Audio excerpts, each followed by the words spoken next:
Greetings, fellow travelers, vagrants, explorers, wildlanders, and welcome to episode 29 of the Retro Wildlands. My name is Nomad, and this is my gaming podcast where I like to share my thoughts and experiences with a video game that I have discovered or rediscovered while roaming the gaming wildlands. Thank you very much for tuning into the show today, my friend. I am very happy to have you with us on our Wildlands expedition. I hope everyone brought their tailored suits, a dress shirt, or some other classy bit of apparel with them today. This week, the expedition is traveling to London and joining up with the foreign intelligence service known as MI6. Our K9 companions, Dee Dee and Dexter, are both decked out in their little puppy suits and their itty-bitty puppy bow ties, and they are ready to save the civilized world one covert mission at a time. Can you imagine us dressing up the dogs in suit and ties? They would hate me forever if my wife and I did that. Hell, they probably hate us now since we make them both wear winter coats outside around here. And my wife really wants to get them little winter boots. And I can't help but think how cute those would be, not gonna lie. Oh, geez, just imagine. Their cute little ties and their cute little boots. Ooh. I'm sorry. I'm one of those people that doesn't have a problem putting clothes on my dogs. But let's dial it back a bit, we've got a show to do. On today's episode, we're going on a mission with a video game that many gamers probably grew up with, while some are just discovering it for the first time today. It was a game where you got to play as the world's most suave and sophisticated secret agent. Back in the late 1990s, there wasn't much to be had in the first-person shooter market. There were still some great games out there though. Wolfenstein 3D was released in 1992, which had you playing as BJ Blazkowicz, an American spy who was captured by German Nazis during World War II. In that game, your mission was a simple one: escape from Castle Wolfenstein and kill anyone and everyone who gets in your way. This was a game I had poured countless hours into as a kid, and one that will be getting some love on the show at some point. In 1993, Quake was unleashed on the world. Quake is a game that I tend to see described as Lovecraftian, and it has players moving through levels battling monsters in mostly medieval settings. And we cannot forget about one of the most popular first-person shooters ever. You know which one I'm thinking of. The game that can be literally run on anything nowadays, from the digital display on your refrigerator, a printer, a pregnancy test, and on a TI-84 calculator that has been powered by 100 pounds of potatoes. Yes, you guessed it, I am talking about Doom. In Doom, you play a character the world has dubbed Doom Guy, who fights to defeat countless monsters and demons that have overtaken a base that he is on the planet Mars. As Doom Guy, it's up to us to rid the base of every possible threat, usually by utilizing the business end of a shotgun or some other multi-purpose killing instrument. But it wouldn't be until 1997 that we would get something that would challenge the status quo up to that point. Developer Rare would change the game when it unleashed GoldenEye 007 onto the Nintendo 64. And while it's easy to look at GoldenEye as just a first-person shooter, there is much more to this game than meets the eye. What if I told you that killing everything really wasn't how you win the game, and that efficiency and speed are more powerful than the biggest BFG you can find? And that playing as a short character in the multiplayer instantly makes you the shittiest person in the room? These are the reasons GoldenEye will always have a place as one of the best games on the Nintendo 64 and one of the best shooters of all time. Now, growing up, I did not have a Nintendo 64. I've probably mentioned this before on one of our past episodes. A few friends of mine had it, and I was lucky enough to play during a visit or a sleepover here and there, but ultimately I never got those memories that so many of you have. And when it comes to GoldenEye, I have vague memories of playing through the first level and maybe the second level during the game's main story, but alas, I never got to fully experience this game, which also means I never got to play split-screen multiplayer with my friends. I have no memories of intense death matches, crazy battle combinations, and luckily, I never got to feel the frustration of playing against someone who was using Oddjob as their character. But on January 27th, 2023, I would be given the chance to put 007 on my gaming resume and right some of the wrongs of my youth. GoldenEye was released on Game Pass for the Xbox as well as made available to Nintendo Online users so they could download the game to their Switch. Even though the Switch has the ability to allow players to play online together, I opted to get the game for my Xbox One. While playing multiplayer online sounded fun, I was more interested in the single-player experience. And I like achievements, so that also helped my decision-making process. From what I've read, this game really wasn't remastered in any way, and it had no real changes made to it. I do know the Xbox version got a graphical upgrade, so the graphics look a little bit more high-res, but really, this game is the game that was released on the Nintendo 64. And that is fine by me. I'm eager to regale you all with my thoughts and experiences with GoldenEye today. I've had a blast playing through this game for the first time, and I'm loving the time I'm spending with it. Well, for the most part anyway. And even though I don't have any personal multiplayer stories to share about this game, there's a few of you out in the community who were awesome enough to share some of your own with me, so I'm looking forward to sharing some of those with everyone listening as well. So stick around, Wildlanders, we are in for a wild ride with this one.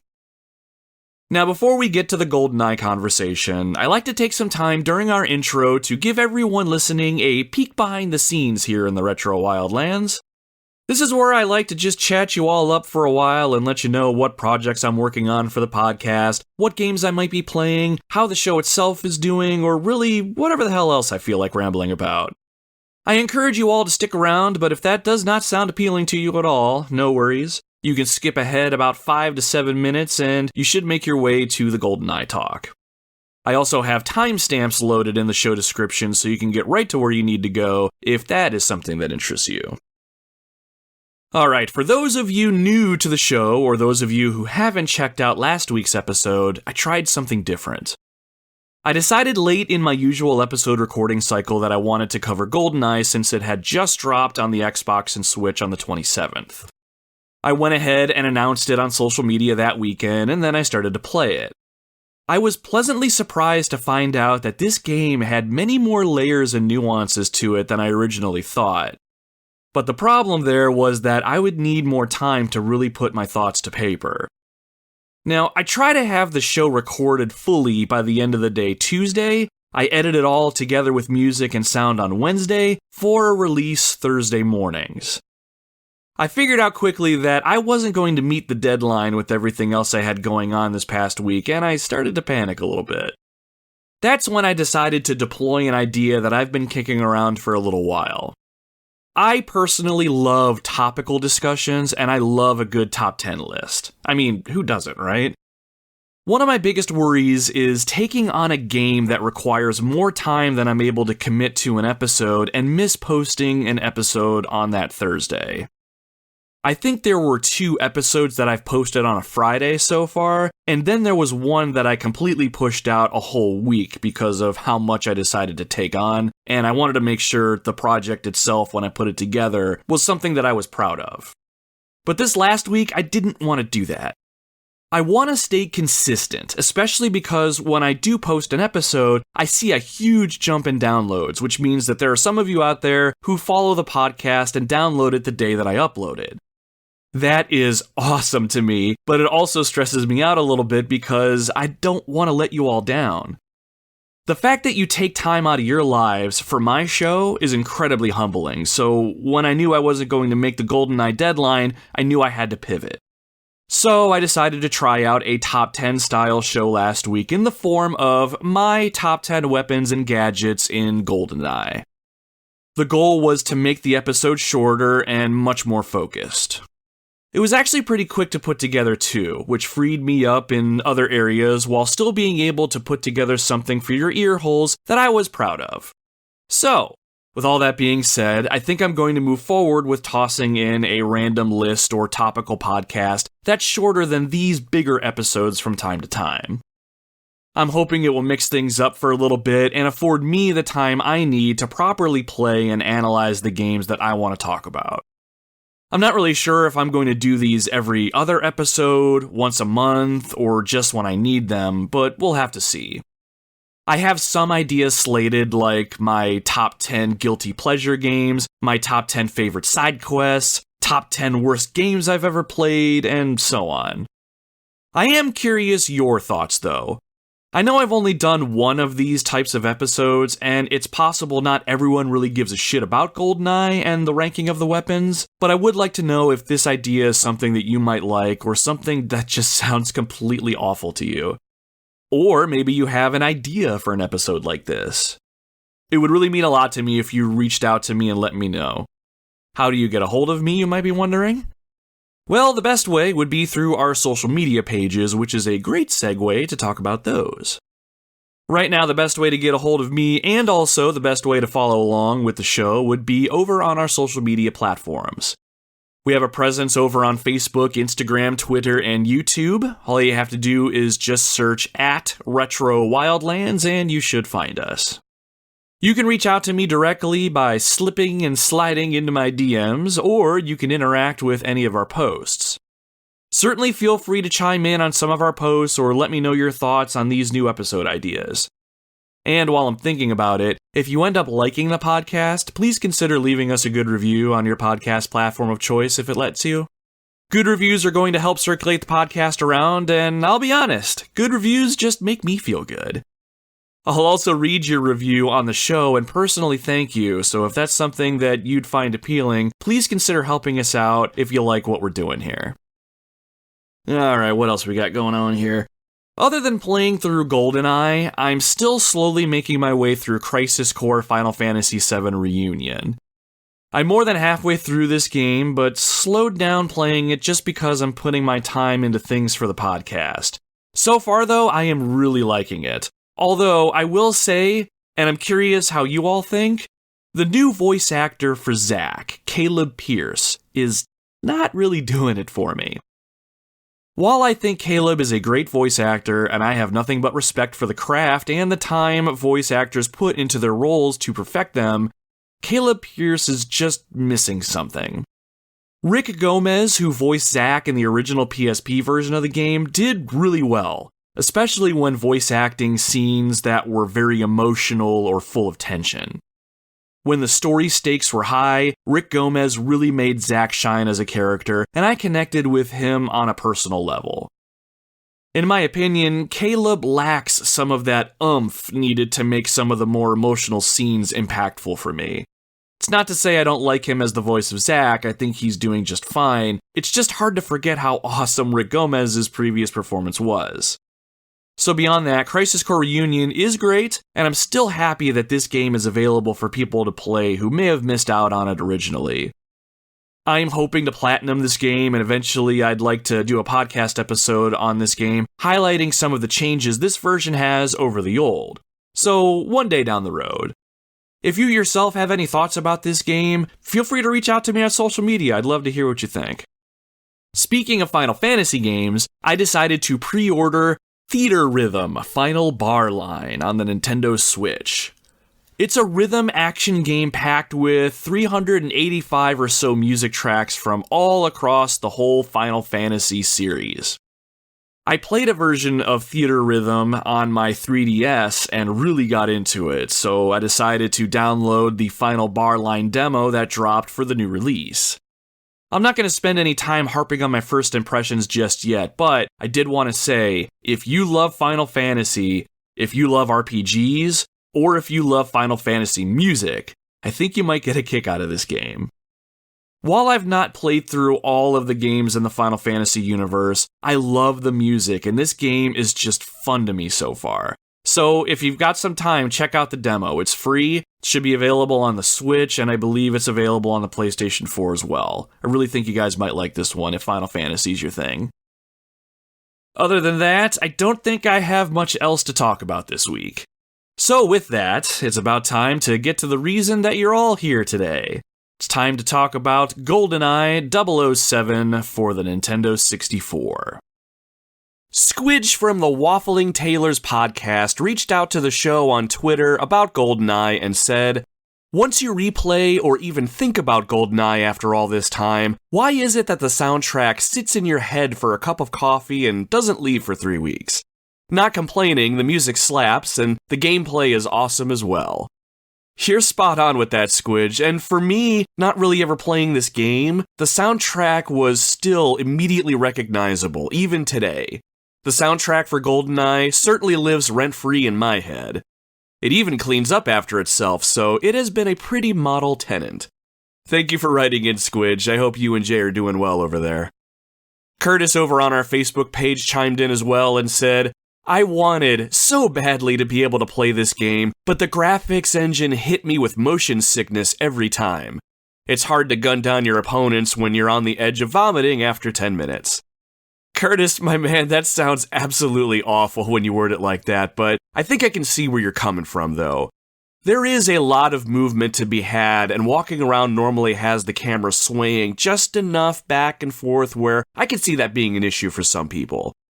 All first-person shooters do for me is make me really tired over a shorter period of time, but I can't imagine what it does to you. But I'm hoping the episode of the show does do the game some justice and you can experience GoldenEye vicariously through me. I appreciate the comment this week, Curtis. Thank you for reaching out. Chris also reached out on our Facebook page, and while he didn't leave a comment about the game per se, he did offer me up a PDF of a book containing some pretty robust development history regarding GoldenEye from Boss Fight Books. I don't normally touch on the development history of any game that I cover here in the Wildlands, but I did pull a couple things out of that development information that I thought you might all enjoy. So thank you a bunch, Chris. It has been a joy to read through this history so far, and I'm looking forward to finishing it up.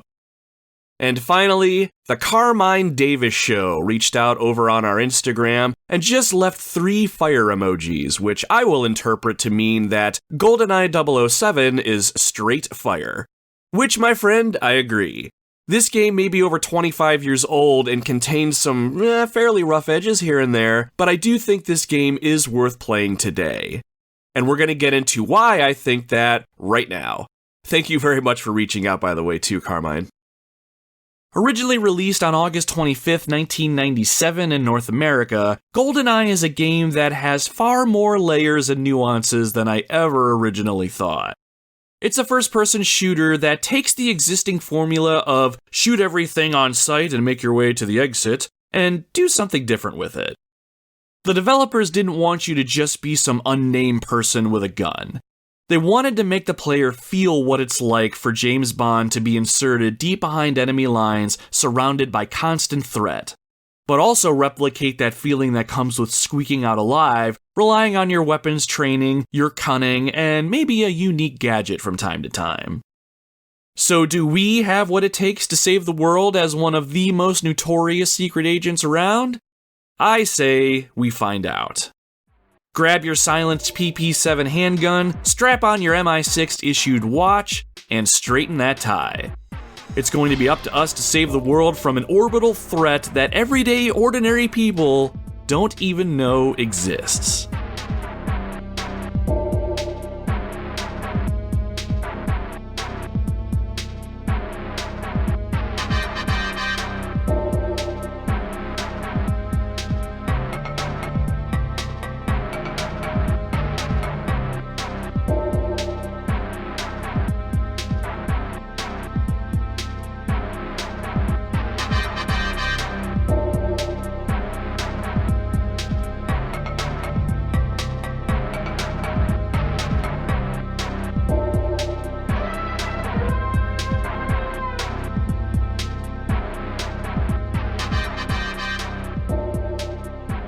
Of all the video games out there, past and present, every now and then there's a game that can be only described as essential and influential.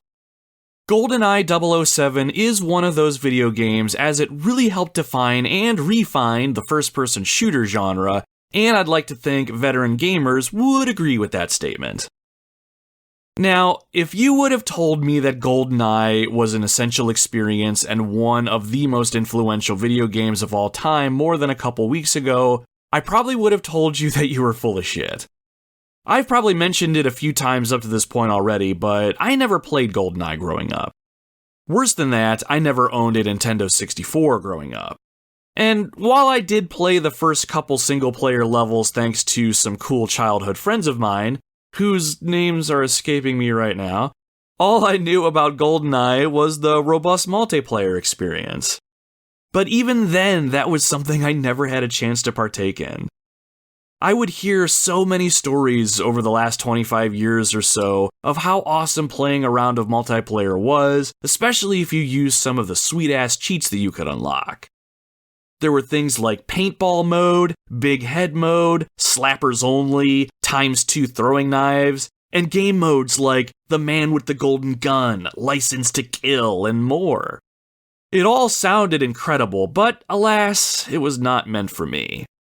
With no Nintendo 64, no copy of GoldenEye, and no friends or siblings to play this game with, I moved beyond GoldenEye and just accepted the fact that I will never play this game.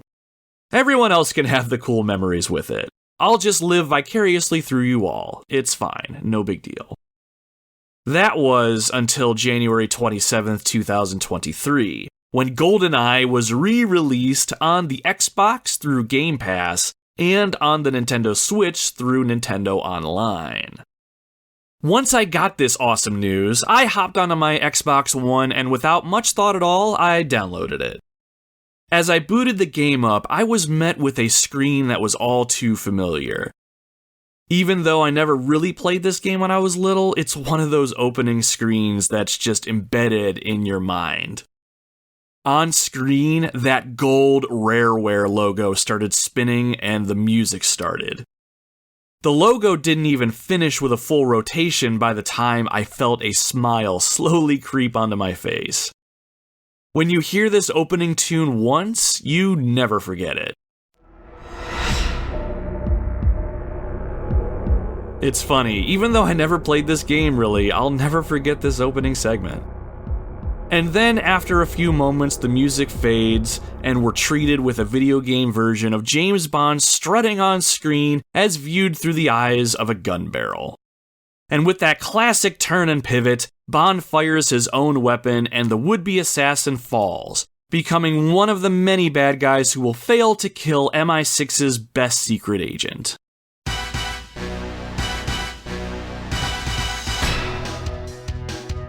From here, the game shows us all the major players. 007, of course, is present and accounted for. Bond girl Natalia Simonova. Ooh, I think I got that right. Yeah. Agent 006 Alex Trevelyan is also present and accounted for, and many more. Seeing this scene again got me hyped for the action to come. But as I saw some of the cast pop up on screen, I started to realize something. I had never actually seen the movie GoldenEye before. So I thought it would be pretty cool to prepare myself for the game by watching the movie first. I mean, why not? I am also ashamed to admit it, but I barely have any of the James Bond movies under my belt, so it was a great excuse to actually watch one. I was able to catch GoldenEye on HBO Max, and I have to say, I was pretty impressed with it. While I am not a James Bond expert by any stretch, I have always thought Pierce Brosnan brought a healthy mix of seriousness and lightheartedness to the role, and I think he did a great job in GoldenEye. And now that I had seen the movie, I was curious to find out exactly how close this game would be to the actual film itself. But at the very least, now I understood who all the characters were. So with a game as iconic as GoldenEye, where do we even start? While GoldenEye is probably most known for its split-screen multiplayer shenanigans, there's quite a bit under the hood here. There's 20 single-player missions with varying objectives depending on your difficulty setting, 11 different multiplayer levels to play around in, 20 or so weapons and gadgets to come across, a banger of a soundtrack complementing it all, and let's not forget the visual presentation. There's even a pretty interesting development history behind it all. I might be betraying my own feelings for this game, but I was pleasantly surprised overall with all the layers I kept uncovering when it came to the game's content and gameplay. So with all that said, I think we'll start with a story setup, maybe touch on a few things I learned regarding the game's development, play a level in order to get an idea of the gameplay flow, toss a bit out about the presentation and how well that's held up somewhere in there, and finish up by talking about the multiplayer. I've got a few comments about the multiplayer from the community that I am very eager to share, so definitely stick around for those. Okay, let's get started. So, what is this game? GoldenEye 007 is a first-person shooter where we take control of James Bond, MI6 secret agent extraordinaire. Bond has been depicted in books and film as a suave, capable man who can accomplish any mission thrown his way. He loves a good drink and a good woman, and always accomplishes the mission. The story setup in the video game is pretty on par with the movie itself. However, the video game did take some liberties with the story in order to allow us as a player a reason to constantly be shooting at something. But the basic story setup goes like this.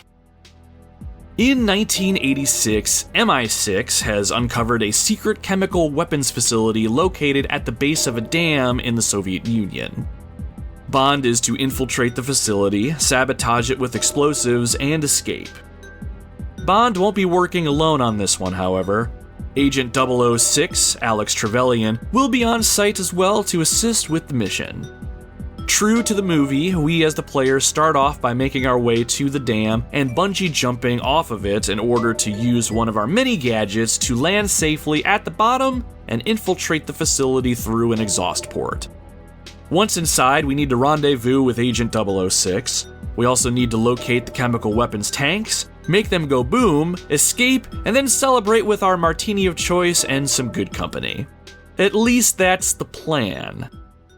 Now, I did say this was a first-person shooter, but this is not your daddy's first-person shooter. Running around like an idiot shooting people in the face with reckless abandon is just going to make the mission that much harder to accomplish. While there will be plenty of opportunities to get your gun off, as it were, really what we need to accomplish our mission is swift efficiency. And I don't say this because it makes sense in the confines of the James Bond universe. This game absolutely rewards and almost demands this approach.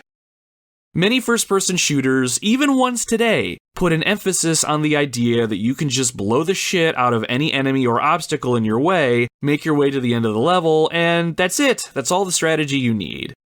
That is not always the case in GoldenEye.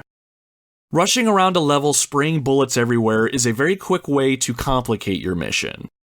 Not only can it cause more enemies to converge on your location, some mission objectives might actually get harder to accomplish, especially if the mission relies on something in the environment that you need to interact with. Now, the cool thing about GoldenEye is that a good portion of things in the environment are destructible, but sometimes that might include something that you need to interact with, like, say, a computer terminal.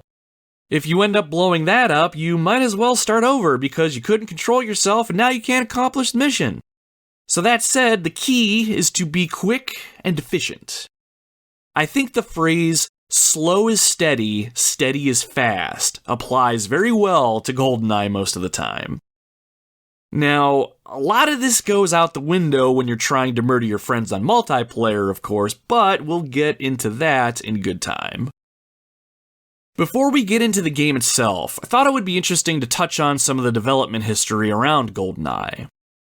I don't normally spend a lot of time in this area when it comes to speaking about a game's development or anything like that, but GoldenEye's journey was an interesting one.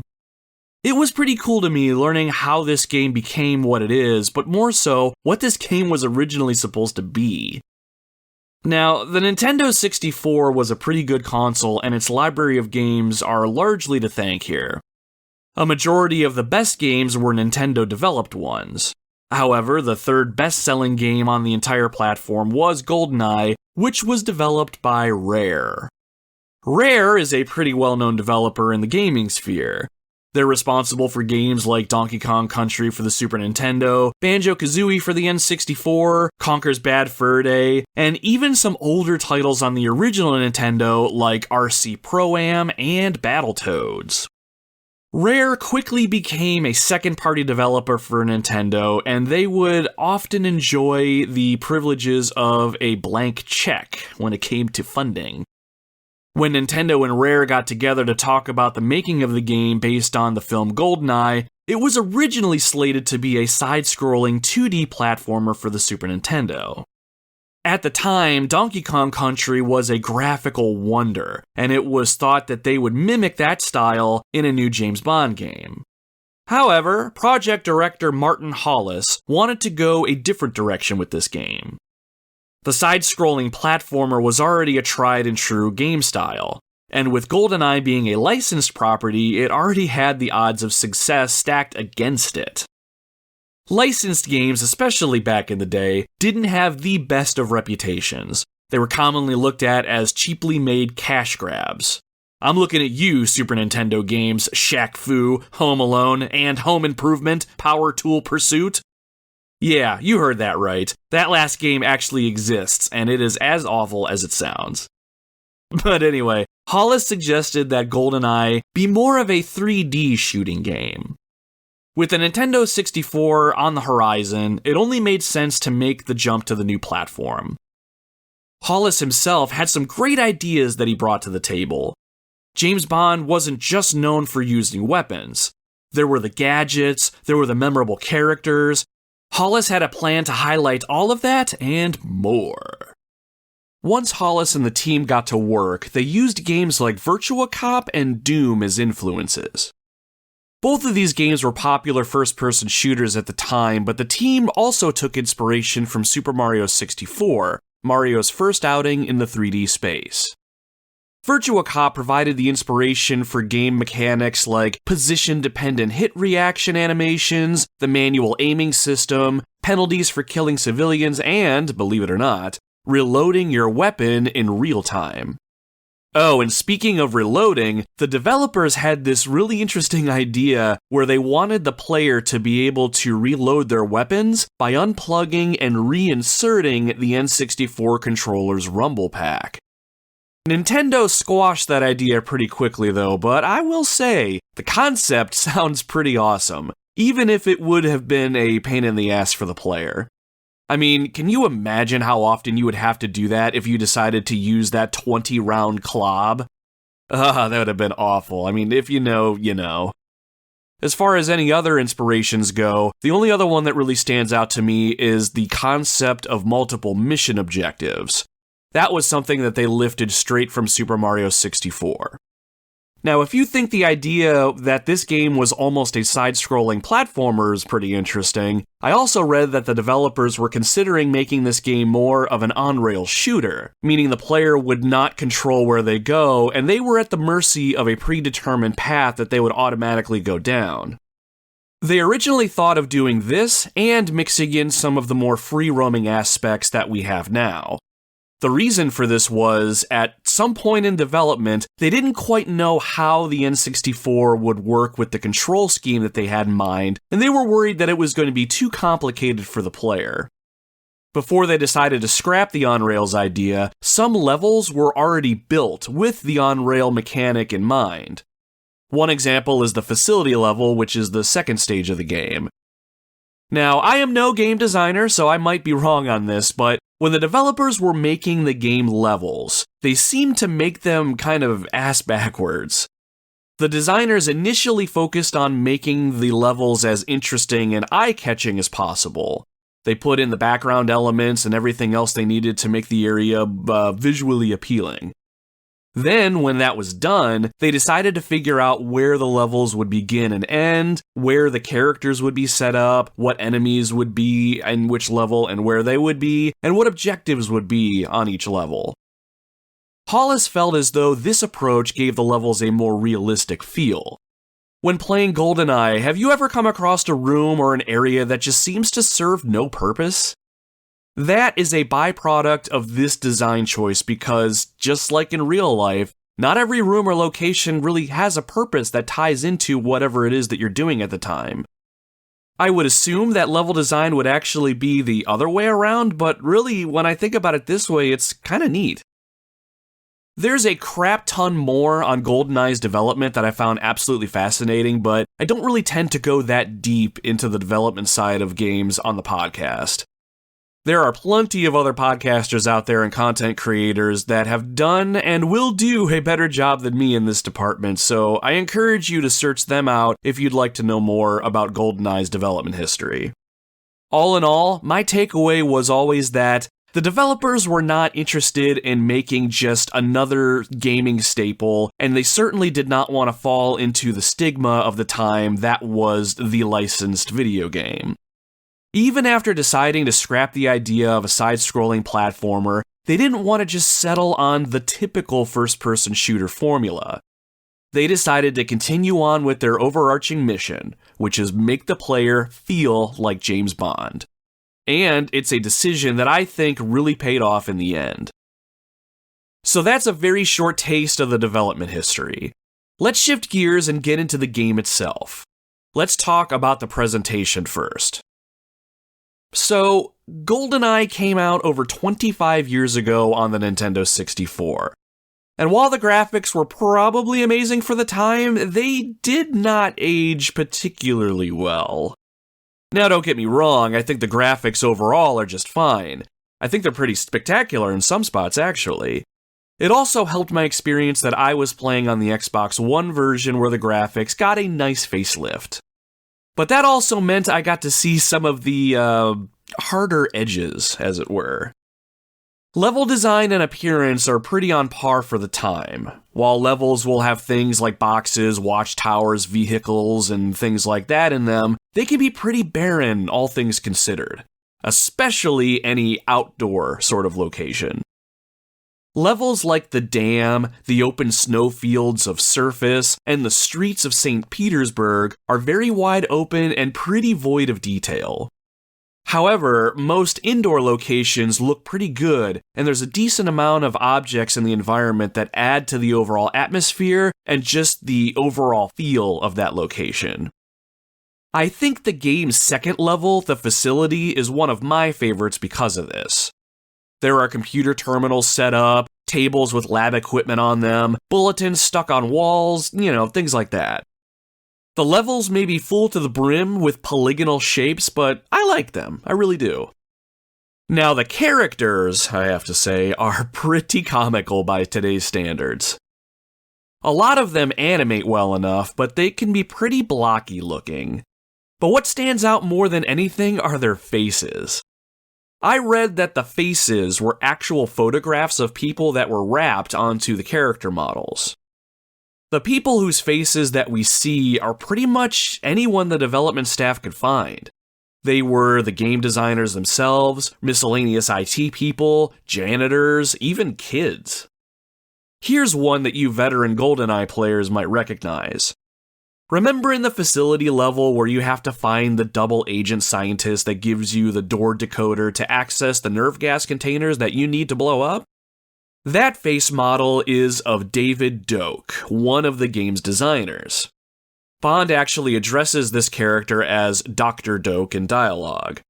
But while Doak's face looks pretty good, all things considered, most of the other characters' faces are, well, they look fucking ridiculous if I'm being honest.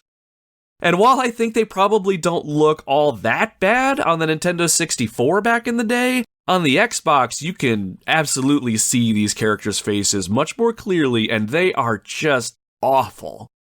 Some faces have silly smiles, one face looks like it's actually missing a tooth, I'm pretty sure, and there's even one face where a guy has a mean-looking scar down the one side of his face, and the funny thing about these faces is that even though they appear on most enemies, a lot of these faces will get cycled onto the face of some civilians too.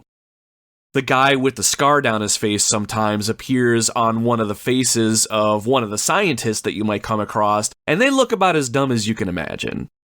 But you know what though? I think it's still all pretty awesome. I'll even go so far as to say that it's kind of charming.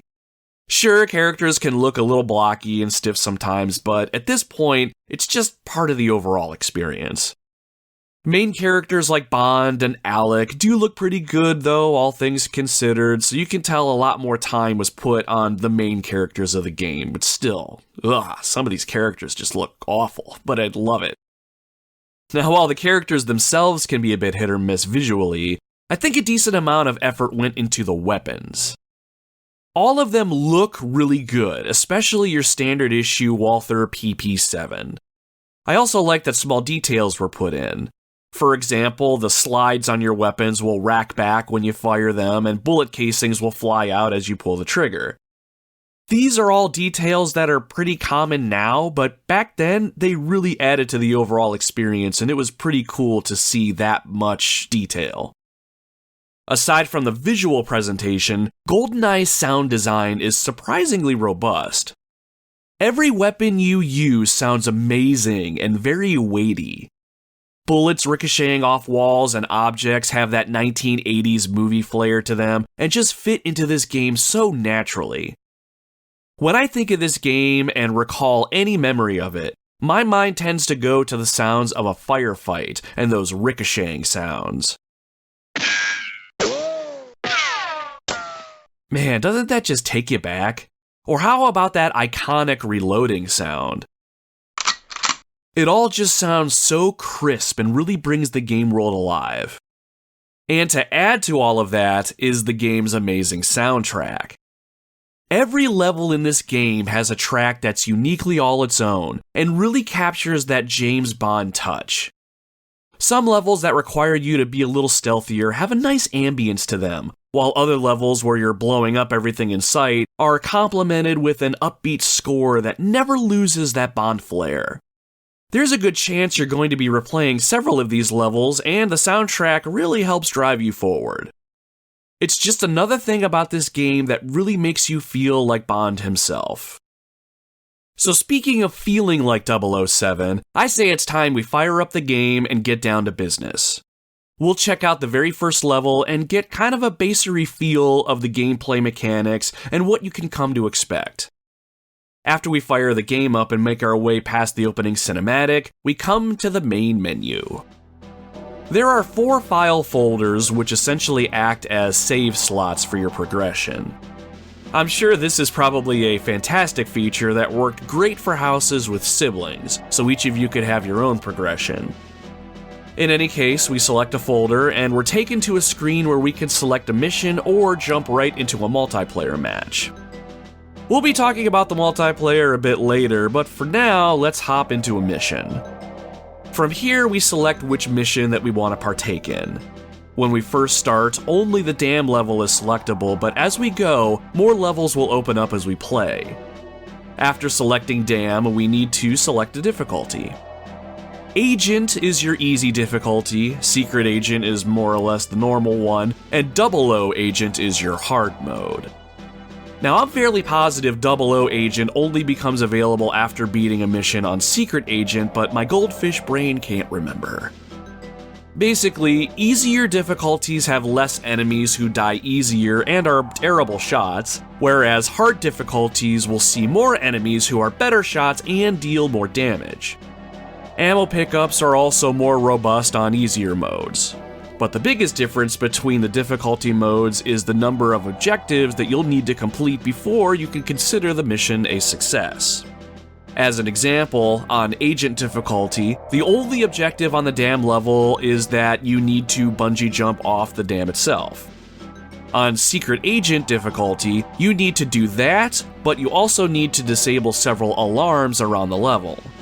On 00 Agent, you need to do all of that, while also installing a covert modem on a satellite panel, and you'll also need to intercept some data from a backup server. Personally, I love this approach, and it does help the replay value of the game quite a bit. For now though, let's select the Secret Agent difficulty. From here, it's on to the mission briefing. Your mission objectives are listed here as well as the background on your mission and some commentary from M, the head of MI6, as well as Q, who is the head of research and development. You know, the guy who works on and gives Bond all his cool gadgets and toys. Moneypenny will also throw something in small at the end as well, so don't forget about her. It's generally a good idea to read through this the very first time you play a mission, as the information given could be helpful in understanding what you need to do and why you have some of the certain tools that you have in your toolkit. Once we're done, it's time to get on mission. We're shown a pretty cool cinematic that shows us an area of the dam, and then the camera swings past a guard tower where we see 007 getting ready to set off. The camera view settles inside Bond's head, and it's as if we're settling into his own shoes at this point. Once this is done, we're given control, and Bond brings up his silenced PP-7 on the right side of the screen. Now, I've mentioned already that I've never played much of the original N64 version of GoldenEye, so I'm not going to pretend I know the control scheme on that console. I ended up playing this game on the Xbox. Other than the fact that the N64 only had one analog stick, I'm assuming the controls between the two versions are somewhat similar. So if something I say control-wise doesn't jive with your memories of the game, please do not send me hate mail, thank you. Anyway, using the control stick, we can move Bond backwards and forwards and side to side. It's pretty clear that we have to move to our left and around the corner to move forward in this level, so we do just that. Standing just around the other side of that corner is a Russian soldier. He spots us immediately and prepares to engage us. Well, we're not going to give him a chance, so let's take our shots first. As we move closer, we can see that Bond will start to automatically aim his weapon towards the enemy. When this happens, Bond typically is aiming towards center mass. We pull the right trigger on the controller and fire off a shot. The bullet actually hits the enemy in the left arm, and the enemy uses his right hand to cover up the wound for a minute. That's pretty neat. I have always appreciated the fact that enemies will react differently depending on where you shoot them. But for as cool as that is, James Bond does not have a license to wound, he has a license to kill. We finish off the guard after a couple more shots. And that's how you do it. The weapon that the guard was holding topples to the ground. If we walk over it, we can actually pick it up. Looks like we now have a KF-7 Soviet assault rifle. That will certainly come in handy, but for now, we'll stick to our silenced handgun. Crossing over a small bridge, we start coming up to a watchtower. To the left, another enemy has spotted us and starts to drop to one knee to take fire on us. We prepare to fire back, but since we're so far away at this point, Bond doesn't automatically aim his weapon. We fire off a few shots, but they sail past the enemy. We can hurry and try to close the distance, but at that point the enemy will definitely have started to fire on us and we could potentially take damage. In order for us to be more accurate, we have to manually aim our weapon. Pressing and holding the left trigger will have a small red crosshair appear on screen. There was no such thing as aiming down sights in this particular first-person shooter. With the crosshair on screen, we line it up with the enemy and we fire with much more accuracy. Nice. Now, I could be misremembering, but I think in the N64 version, Bond has to remain stationary when he has his targeting reticle out, whereas I had free range of movement with the Xbox while I was manually aiming. Either way, manually aiming like this will be a skill that we're going to use often, so we want to get good at doing it very quickly.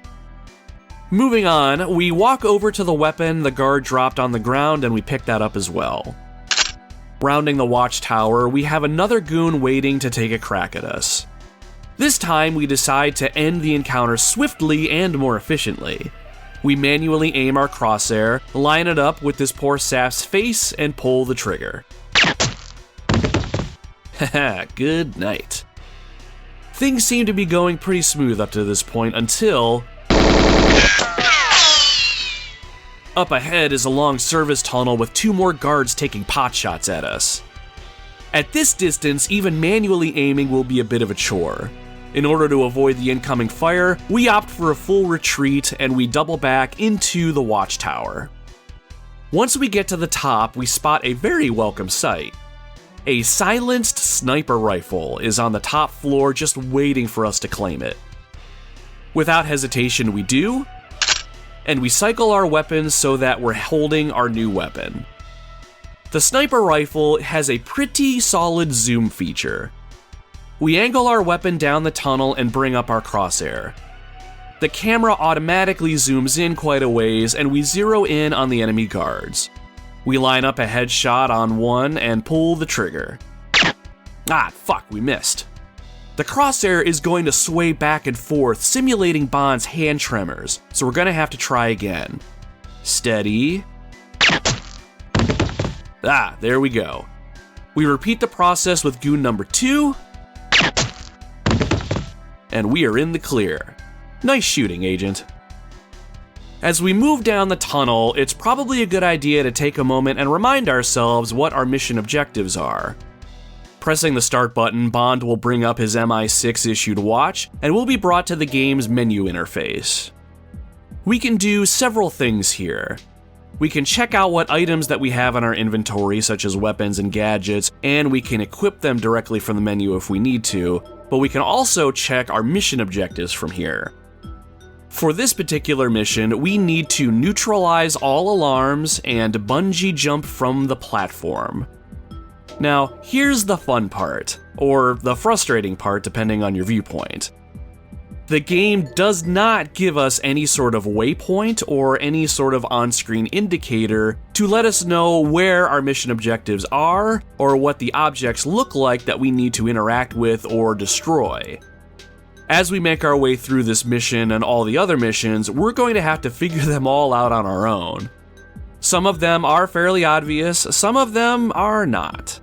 Some of them will require you to use a gadget in your inventory that you might not know you have on you until you look at your inventory in the watch menu. If we get to the end of a level without completing all objectives, the level will end, but it will be considered a failure. Now, we will get an on-screen prompt when we do accomplish an objective, and we can check the status of each of those individual objectives on our watch, but otherwise we will have no indicator of progress.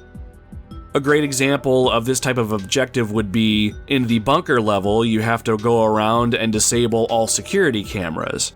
It doesn't tell you how many security cameras you have to disable, and the only way to keep track of how many you have is by counting on your fingers. I don't think I minded this particular approach with objectives all that much when I was playing, though. Kinda made me feel as though I needed to figure things out on the fly, just like a real secret agent would have to.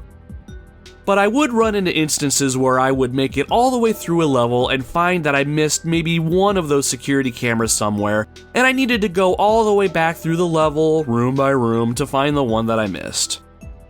Most of this, though, does go out the window as you learn the levels and figure things out on your own, though, so again, not the worst thing, really. It really is what helps make GoldenEye stand out against all the other first-person shooters of the time. Anyhow, for the dam level that we're in now, the alarms that we need to destroy look like big red buttons, so they're fairly obvious to see. Several bullets to the alarm themselves should do the trick. I think there are 4 in this level all told, if I'm not mistaken. So with that, we close the menu and get back on mission. As we continue through the mission and disable the alarms, Bond will continue to face opposition. In the dam level as a whole, we won't have too much trouble overcoming the enemy and staying on task. Once all the alarms are located and disabled, we're left with jumping off the platform. Eventually we'll come to the dam itself, and in the center of it will be a small staircase that leads to an edge. Now, I don't think I really understood what I needed to do here when I was little, but to bungee jump off this platform, you just need to walk off the edge. And when you do this, it is almost a little terrifying. In first person, you'll see yourself plummet to the bottom of the dam. It's even more harrowing if you look down before you walk off the edge. It goes on for just a little too long, and I always wondered if I had just thrown Bond to his death. But once you get to the end, the screen fades to black, and then you get to see Bond jump from the platform in third person. It's a scene taken right from the GoldenEye movie, and it looks pretty spectacular for what it is. You see Bond jump from a few angles before the mission officially ends. It's a fantastic opening level, and a great way to really set the mood for the rest of the game. The first level of the game really gives you a good, solid taste of what's on offer here, but the gameplay itself is more complicated than I think I originally realized. I've mentioned it a few times up to this point, but GoldenEye really isn't meant to be played like Wolfenstein or Doom. If you run around firing wildly, you will attract the attention of many more enemies to your position. You see, when you fire your weapon, it will emit a sound, well, obviously. But the radius that emanates from around you goes out farther depending on the weapon. A gun with a silencer will have a smaller sound radius than an unsilenced machine gun, but this sound radius will actually increase as you fire more shots in quick succession. Here's an example. If I have my PP7 and I take just one shot and stop firing, there is almost no chance enemies in the immediate area will hear it. If I take a moment before firing again, my noise profile will stay at a minimum. If I fire a couple of shots in quicker succession, that radius will start to increase. Silenced weapons will actually be heard by the enemy if you shoot too quickly, so you really just want to pace yourself. This idea also holds true to unsilenced weapons as well.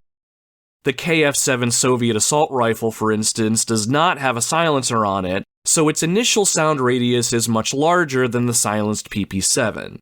But if you don't go all Rambo and just take a quick shot here and there, you'll still reduce your overall sound radius and potentially avoid enemies hearing you. All of that to say, the game really pushes you to be efficient with your kills. If you run around the facility level and you're careful to take quick and precise shots, you'll notice a clear difference in the amount of enemies, compared to if you went through the same level and tore everyone up with a KF-7 on full auto. I didn't really understand how this worked though until I made it to the frigate level. In this level, I took my time and slowly took down each enemy, and I noticed that the level was really easy, and not very many enemies made my life a living hell. After that level, I started working to be much more efficient and swift, and it helps, believe me. As you play the game, even if you try your best to be the stealthiest agent that you can, you're going to take a bullet or two, and there's not too much you can do about that sometimes.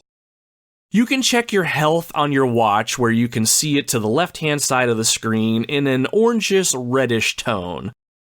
When you take damage, your health bar will flash on screen for a moment and then disappear so it's not constantly in your face. You need to be careful about taking damage though. Once you lose health, there is no way to get it back. There are no medkits or stim packs in the level, so you have to be mindful. Sometimes though, you may come across body armor. If you find that, your body armor will take the damage instead of your health until the body armor is depleted and gone. Body armor health is represented by the blue health bar on the right side of your watch interface. Do what you can to find body armor and make sure that you are well protected. If you end up dying on a level, you'll have to play that level all over from the very beginning. Taking damage in and of itself can be pretty annoying too. I mean, aside from the obvious side effect of losing health, but you will actually be knocked back quite a ways when you take damage. It is almost as bad as being hit in Castlevania. While getting knocked back in GoldenEye won't force you off a ledge or anything, it will seriously disrupt you, especially if you're firing on an enemy or you're trying to line up that perfect shot. Aside from the general gameplay and how the game deals with health and damage, GoldenEye continues to see itself apart from other first-person shooters when it comes to overall level design and just the missions themselves. While you can argue that most of the mission objectives are more or less the same in some of the levels, example, meet this person, interact with that terminal, find this item, etc., each mission has enough variety to make it its own thing, which keeps the overall experience relatively fresh for a time. I appreciated almost every level I played through for what they were. For instance, I really liked the St. Petersburg street level. It's a simple concept, you just have to get from point A to point B and you only have a certain amount of time to do it. But you don't have to tromp all that way on foot. Just like in the movie, there's a nearby tank that you can commandeer and speed through the city streets. Controlling the tank was a bit of a pain in the ass for me, but nothing is more satisfying than running an enemy over. Yeah, that will never get old. Does that make me a bad person? Yeah, probably, but anyway, I thought that level was a nice change of pace. I mentioned it before, but I really got a kick out of the frigate level.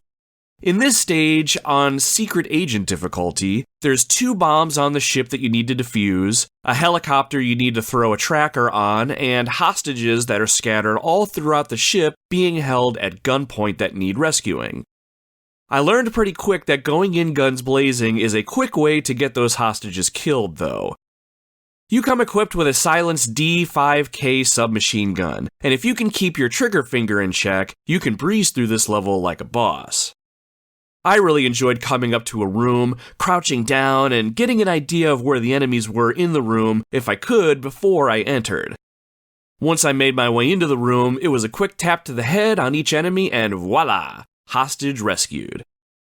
Frigate is probably the one mission that I replay more often than the rest. I just enjoy it that much.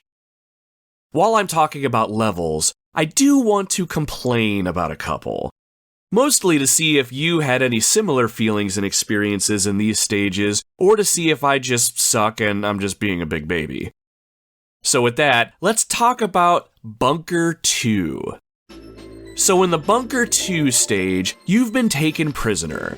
To escape your cell, you have to use your MI6 issued watch, which has a powerful enough magnet on it that it will let you pull the cell key that's hanging off the opposing wall right to you. That is a pretty cool concept, I thought, very 007-ish. Once you break out of your cell, you take out the guard with a well-placed melee attack or 2 and you're off. Now, in the cell next to you is Natalia, who you have to break free and escape with. No big deal, I thought. I sprung her out, she was super grateful, and I figured she'd show Bond her appreciation later. Checking the mission objectives, we find that our goals are to escape with Natalia, compare staff/casualty lists, which ultimately ended up being that we just needed to find 1 or 2 clipboard items, I think it was, recover a CCTV videotape, and disable all security cameras. Now, what usually ended up happening in this level is that I would engage one guard and they would be so close to another guard that I would end up shooting too much and then attracting a ton of resistance to my location. This area is a bunch of small, narrow corridors that all look alike, so I found myself being trapped by a bunch of guards, having to mow them down, and more would just rush to my location because I had to keep spraying them with bullets nonstop. If I did manage to keep moving, I would usually get surrounded by goons at either ends of the hallways that I was in. Oh, and those security cameras would usually spot me if I wasn't paying attention. If the alarm sounds in this level, enemies with dual DD-44 handguns would come after me. And these assholes were much more accurate shots, did significantly more damage, and took a lot more damage before they went down. Oh, and let's not forget Natalia. When she's running around with you, she loves standing in the middle of a room or hallway right in the line of fire. If she dies, which she did a ton for me, you will have to start this level over. When she dies, you get a prompt at the top of your screen and her dead body disappears. There was actually one mission where she got herself killed and I didn't notice the prompt. I couldn't find her anywhere either because her body had disappeared. I made it all the way to the end of the level thinking I had finally beat this beast, but unfortunately I failed because somewhere along the way she decided to screw me over by taking too many bullets to her face. I was so pissed. Eventually though, I did beat the level of course, but I did so by leaving Natalia locked in her cell so I could go about my mission without risking her dying. But yeah, fuck Bunker 2, I hated that level. The second level I wanted to bitch about was the Depot level. This mission, on paper, wasn't really all that hard.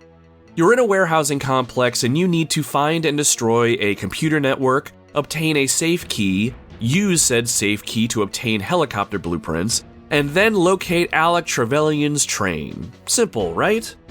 Well, this level takes place in the pitch black darkness of night, and the enemies in this level are incredible shots. Because of the darkness, enemies that you can see normally at a distance clearly can be lost in the inky blackness. so I'd find myself taking damage and not having any idea where that damage came from. More than that, the enemies in this stage took a decent amount of damage before going down. I had a really hard time with this level. Oh, and one thing I thought was kind of odd. In this level, there are a decent amount of warehouses that you can enter and poke around in. Most of them have items like body armor or weapons, but I noticed if I searched more warehouses on my way to my objectives, more enemies seemed to spawn. In playthroughs where I just stuck to the objective path, there were not nearly as many enemies. Am I crazy, or is that actually a thing? Someone please let me know. But in any case, this level wasn't as bad as Bunker 2 for me, but holy shit was it agitating. Still, once I completed each mission, I did feel pretty damn good and got a pretty good sense of accomplishment.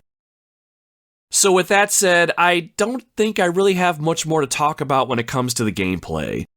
GoldenEye is one of those games you should experience for yourself and get to know the levels and nuances on your own. Playing through each stage for the first time and learning the layouts and figuring out your mission objectives is inherently fun, and I really felt like Bond as I was tromping through area after area while having that banger of a soundtrack pushing me along. But in my experience, after you play through a level once or multiple times if you keep dying, the magic sort of wears off for me. I'm not really sure how to explain it. There are plenty of reasons to replay some of the stages. One of the big draws of the game is completing levels on a certain difficulty within a certain amount of time. Basically, you're trying to speedrun a level using those fast and efficient methods Bond is known for, and that can certainly add some replay value to the overall experience. If you can accomplish some of those time-based missions, you'll start to unlock some awesome cheats that can change up the gameplay in some pretty fun ways. Some examples of cheats are unlimited ammo, invincibility, ×2 rocket launchers, tiny Bond mode, fast animations. You can even unlock exclusive weapons such as the golden PP7 or the Moonraker laser. One of my favorite cheats had to have been the paintball mode. When you shoot enemies or even walls, everything gets splattered in a different color paint. It really does look awesome for what it is. And I love how you have to earn these cheats too. You have to work at a level and try to find the most efficient way to finish it in order to hit the target time. It's very satisfying when you do hit that time and unlock something new to play with. Or there are the button combinations that you can press on the controller that have the same effects, but where's the fun in that? Other than features, there are 2 other levels that you can unlock by beating the game on certain difficulty settings. The level called Aztec is a bonus level that's based on the 1979 Bond film called Moonraker, and another bonus level called Egyptian. Egyptian isn't based on a specific Bond film per se, but the Egyptian ruins that you're in are very reminiscent of scenes from the movie The Spy Who Loved Me. In this level, you have to locate the Golden Gun and use it to defeat the villain called Baron Samedi. Probably butchered the shit out of that, but whatever. This level is sort of a pain in that the Golden Gun can only be accessed by solving a puzzle. On the ground, you have to make Bond travel over a certain path on the floor, but there's really no indication as to what that path is or how to figure that path out ahead of time. Instead, it's mainly trial and error. If you fuck it up and step on the wrong part of the floor, drone turrets will zero in on you and basically chase you out of the room so the puzzle resets. It's an interesting concept to be sure, but I did not have fun with this level, really. The last thing you can unlock, which I argue is the coolest thing, is 007 difficulty. If you beat every level on the 00 Agent difficulty, which is essentially hard mode, including the bonus Aztec and Egyptian levels, you gain access to 007 difficulty.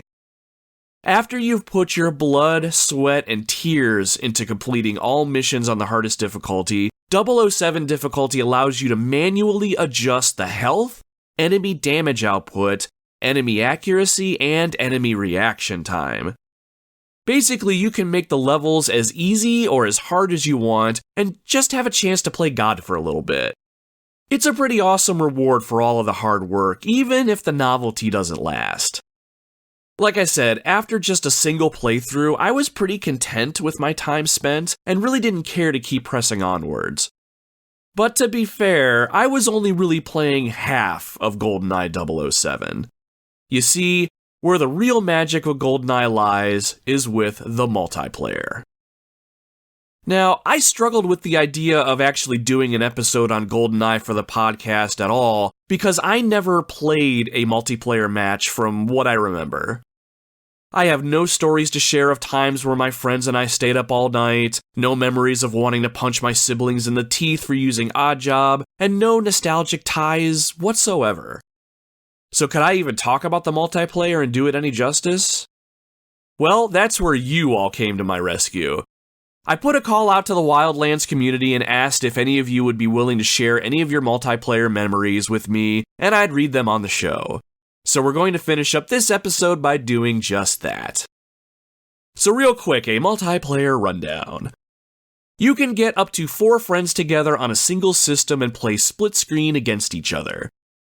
GoldenEye multiplayer comes equipped with a variety of game modes. You have your standard deathmatch where it's everyone for themselves. There's also team battles as well, so you can pair up with your favorite best friend and try to kill your other best friends. There's the You Only Live Twice game mode, and just like the name implies, you only have 2 lives, and when those are gone, you are out. License to Kill is a game mode where all it takes is a single hit to kill or be killed. There was even a mode called The Man with the Golden Gun, where players would need to find the golden gun and get kills with it. And to add to the fun times, there's several cheats that you can unlock that will impact your multiplayer matches, such as Paintball Mode, No Radar, Turbo Mode, and DK Mode. DK Mode is great because it makes characters have giant heads, big fat arms, and teeny tiny bodies. It is fantastic. There's a plethora of different match combinations and options to tweak, but nothing beats playing GoldenEye with your friends for hours and hours at a time. Now, of all the options and modes that you can play with, Chuck over on our Facebook page is going to get the ball rolling with what he felt was the most important rule. He chimed in and said, 2 words before every match: no Oddjob. I feel like that was the rule in pretty much every household. Oddjob is widely reviled, and there is much hatred for his diminutive stature. On the off chance you don't know the story behind Oddjob, let me regale you with what I recall. So Oddjob in the game is shorter than the rest of the characters, and while that's sort of an obvious reason why people don't like playing against him, the worst thing is what happens when players try and shoot him. The auto-aiming function works in multiplayer to allow players a decent chance of landing hits, but auto-aiming is almost useless against Oddjob because the center mass area that the gun aims towards is actually just over Oddjob's head. So really, the only way to damage him is to manually aim your gun. So with that said, it is widely agreed upon that Oddjob is off limits. He basically breaks the game experience at that point, and if you decide to pick him, especially against the house rules, you're probably a disappointment to your parents and you most likely do not get invited to parties. Inner Demons, the Ghost Rider podcast, reached out on our Twitter page and talked about not only picking Oddjob, but how they used to use him for all sorts of evil endeavors. They wrote in and said, I used to pick Oddjob and crouch down. Then, to be funny, I'd hit the yellow strafe button the whole time and spin around like a maniac. I was so hard to hit, and I would take out all my buddies while slapping. Hashtag ultimate insult. Oh, remind me to never play with you. That just sounds awful. But at the same time, picturing this just sounds frickin' hilarious. I never crouched down all that often when I was playing through the single-player missions, but when I did, it seemed like my movement speed wasn't really reduced all that much, so I could see this being a huge advantage for Oddjob. A crouching Oddjob is just the stuff of nightmares, I can only imagine. If I had a brother or sister, this is something that I think I would absolutely do too, so no question. And speaking of sibling experiences, Chris over on our Facebook group shared a story that I think some of you listening might be able to relate to. He wrote in and said, I remember playing with Pat, that's Chris's brother, and we'd agreed to a truce so that we could look at each person's chosen character, especially Oddjob. Since he was so short, it was hilarious to compare size, and you had to pan all the way down to really see him well. Inevitably, we'd be comparing characters after a million assurances of truce. Pat would kill me and laugh about it for 5 minutes, only to say, "Now this time, I promise I won't kill you if you come back by me." It's funny now, but boy was it infuriating back then. He'd kill you if you were on his team, even just for the rise of it all. After reading that, man, I have to wonder how the hell Pat is still alive. At the very least, that is grounds for a medium-intensity beating at least. Not only is it a betrayal of trust, but to be laughed at. Oh, Pat, if you happen to be listening to this, for shame. For shame, sir. But regardless, that's a fun memory. I can only imagine how many siblings and friends just dicked each other over by doing the whole, "Oh, come over here, I want to show you something" gag. I vaguely remember doing something similar to my cousin Eric when him and I would play the battle mode in Super Mario Kart on the Super NES. "Hold still, I want to see if I can hit you with this green shell from here." Good times. And speaking of the sibling rivalries and friendly shenanigans, Ricky, who reached out to us over on Facebook, strikes me as the type to instigate a little bit of that. He wrote in about his GoldenEye memories and said, "Running my mouth then having everyone 3v1 me." I'm curious if you were able to back up your words, or if your 3 pals fed you your lunch. Now that's something I used to do too. I would stack the odds against myself because I knew how good I was at the game, and I couldn't keep my trap shut sometimes, but there were times that I would have to eat a nice slice of humble pie. I am curious which side of that coin fell for you most often, Ricky, so let me know, I'm curious. Now, if you can play the multiplayer legitimately and go toe-to-toe without being cheap or using trickery, I have to imagine the experience was pretty competitive. But I feel like there's always going to be that one sibling or that one friend that has to find the exploit, has to find the easiest way to make your life a living hell. That's what happened to one of the hosts of the What the Famicom gaming podcast. They wrote into our Twitter and said, "My brother would set up proximity mines at every respawn location so I would die instantly every match." I gotta say, that sounds really, really fucking awful. It's that sort of behavior that drove me out of multiplayer games like Call of Duty nowadays. To be subjected to that when you were younger, and by your own flesh and blood? You have my condolences, seriously. Fuck, the more comments I read, the more I get the impression that a bunch of everybody's memories are just really painful and not full of as much joy as I thought. Is this why we remember multiplayer so much? Because it hurts you all so much? Inner Demons is going to have the last story here, and I have to say, this might be the most tragic. He wrote in and said, "Iconic game.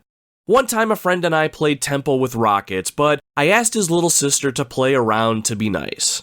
She didn't know how to play, and I was helping her, but I remember seeing her character get rocket blasted from above by her competitor brother, and I was like, no!"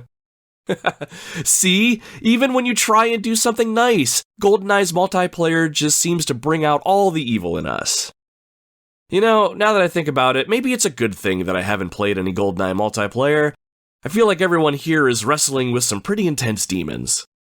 But all jokes aside, the whole experience is certainly something special, and that's why it's most remembered.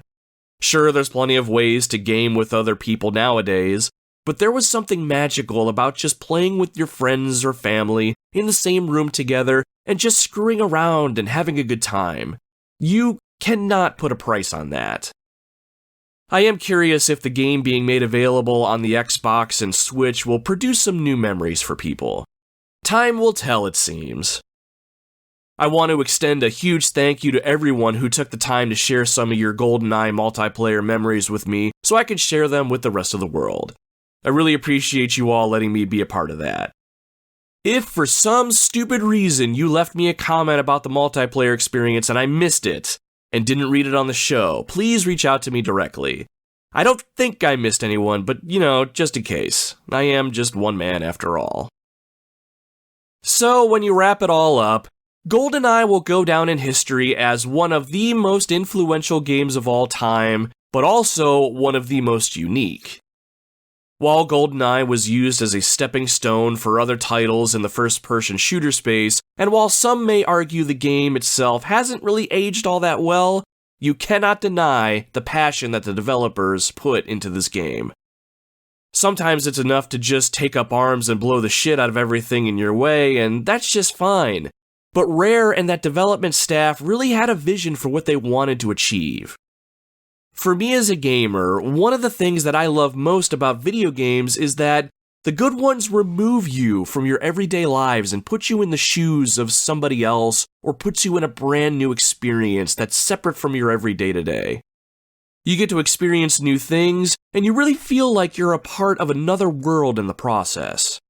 It really takes a special game to make a person feel that way, and I argue GoldenEye does just that.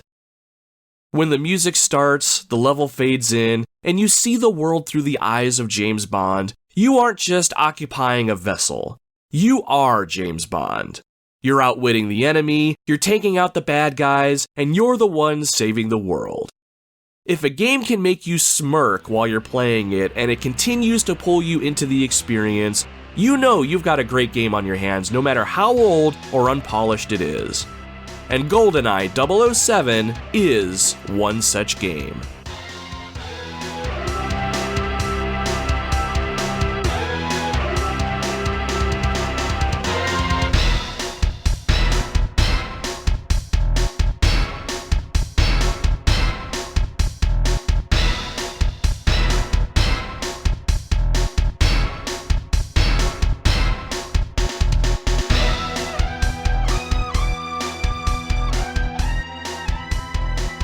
And that marks the end of episode 29 of the Retro Wildlands, GoldenEye 007 for the Nintendo 64. Thank you all very much for taking the time to listen to the show today. I really appreciate you all being here with us. I had a fantastic time finally playing through GoldenEye after so many years. And while I wish I could have played the game natively on the Nintendo 64 and spent a little bit more time on the multiplayer aspect of the game, I really enjoyed what I played, and I love taking the time to just get good at some of the missions to the point I could earn some of the unlockable cheats. I really was pleasantly surprised by this game, and while I don't think the game has really aged all that well, GoldenEye is very playable today with its objective-based campaign structure and content-rich multiplayer, which will ensure that this game remains playable and enjoyable for many, many more years to come. The control scheme on the Xbox is wonderful, and it makes what I'm sure is a cumbersome experience on the N64 much more manageable. I am sure at some point I'll get this game on the Switch and give online multiplayer a try, so I'll be able to see firsthand how that control scheme holds up and how the online experience is. I will report back at a later time, fellow agents. So with all that said, if you liked the show today and want to show it and myself some support, there are a bunch of ways you can do that. First, please consider leaving us a good review on your podcast service of choice if you are able. As we get more good reviews, the show should circulate a bit more and get itself in the hands of a couple more people. Also consider subscribing or following us on your platform as well. This way you can be notified as soon as I drop new episodes. And if you really like the show and aren't embarrassed to tell your friends about us, please do that. Better yet, if you're ever at a dance competition for your kid like I was this past weekend, you can use the Retro Wildlands to strike up a conversation with all the people sitting around waiting for hours just to see their kid perform for 2 minutes. We can help kill boredom for so many people by suggesting a mediocre podcast like the Retro Wildlands. I do enjoy going to dance competitions to see my girl perform, I will say, don't get me wrong. Shout out to my peanut Cameron, you are a dancing beast on the dance floor, sweetheart. So, what's coming up next week? I'm 99% sure I'm going to cover Super Smash TV for the Super Nintendo on the show next week since I've teased it for a couple shows in a row now. I've been putting some decent time into this game over the last few weeks, and I'm ready to talk about it. The week after that, I'll be away from my adult job and out of state, so the plan for that episode is to talk about Parasite Eve 2. I have a video review script already written up for a video review that I never did finish, so to save myself some time, I'm going to rework that into a podcasting episode and get that worked up so you'll have something to listen to while I'm away. Now don't get me wrong, this is not a throwaway episode. I played the shit out of Parasite Eve 2 when I was a kid, and I replayed it a few times several months ago. I have a lot to say about this game, and I'm really curious what you all think about PE2. Some players love it, others hate it. Me, as a lover of the Parasite Eve franchise as a whole, I kinda have a love-hate relationship with this game, to be completely honest. But I'll be getting into all that in just a couple weeks. I would be absolutely honored and humbled to have you with us on our Wildlands expedition as we keep moving forward. The best part about the whole journey is discovering and rediscovering all sorts of video games, and nothing makes that experience better than having some good people taking the ride along with you. So never forget that you always have a place here with us.